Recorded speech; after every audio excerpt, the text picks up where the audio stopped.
According to the United States Surgeon General, we are in a loneliness epidemic. 1 in 4 adults report feeling completely isolated, disconnected, alone. And then there's you. You looked at your phone, saw their name, and thought, not today, not anymore. Actually, not ever again.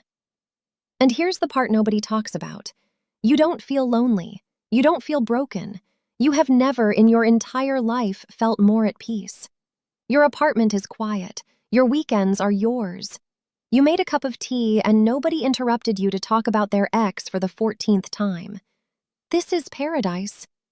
But also, when did this happen? When did you become the person who walks away and genuinely doesn't look back? You weren't always like this. There was a time when you were the reliable one, the friend who picked up at 2 a.m., the family member who kept the peace at every awkward dinner, the partner who turned into an emotional sponge, absorbing everyone's problems, their drama, their very strong opinions about people you've never even met. You were the one people called when things fell apart, and you answered every single time. You listened to the same complaints, gave the same advice, watched them ignore it completely, and then they'd come back the next week like nothing happened. So anyway, he did it again. Until one day you just didn't pick up, and the world didn't end. It actually got really, really quiet. And the quiet felt good. That moment, that wasn't weakness. That wasn't you being cold or antisocial or whatever word people use when someone finally stops being a doormat. Your brain was doing exactly what it was built to do. Psychologists have a name for it. Dr. Porges calls it the Polyvagal Theory. Your nervous system has different modes, and one of them is designed specifically for protection. When you've been drained too many times, when people have taken more than they've given, your brain doesn't wait for a committee meeting to decide what to do. It flips a switch. It moves you from social engagement mode into what researchers call the dorsal vagal response. Shutdown, withdrawal, conservation. Not because you're broken, because your nervous system looked at the situation and went, yeah, we're done here. But here's the real question. Where did your nervous system learn that people were a threat in the first place? For a lot of us, the answer goes back further than we'd like to admit.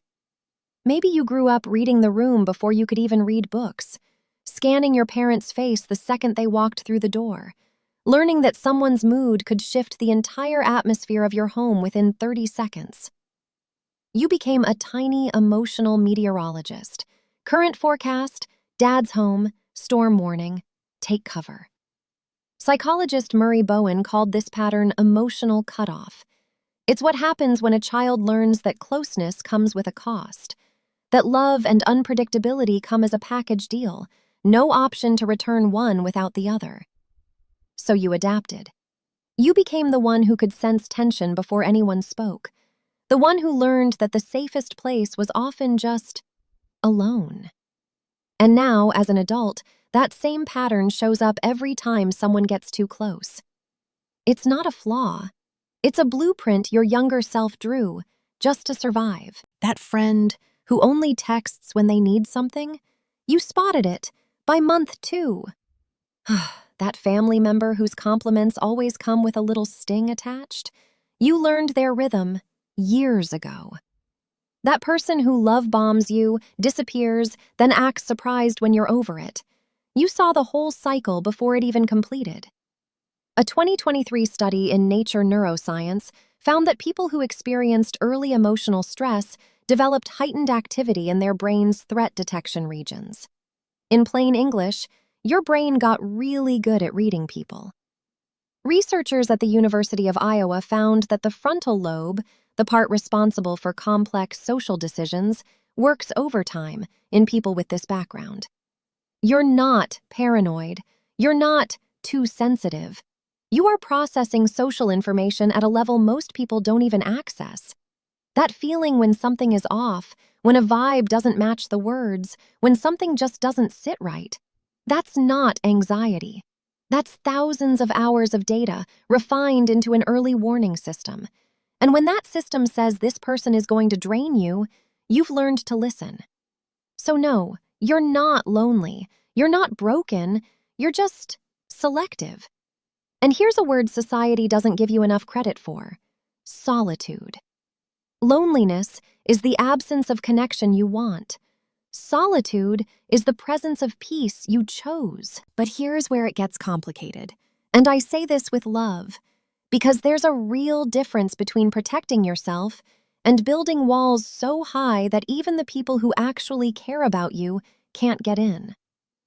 The CDC reports that prolonged social isolation increases your risk of heart disease by 29%, stroke by 32%.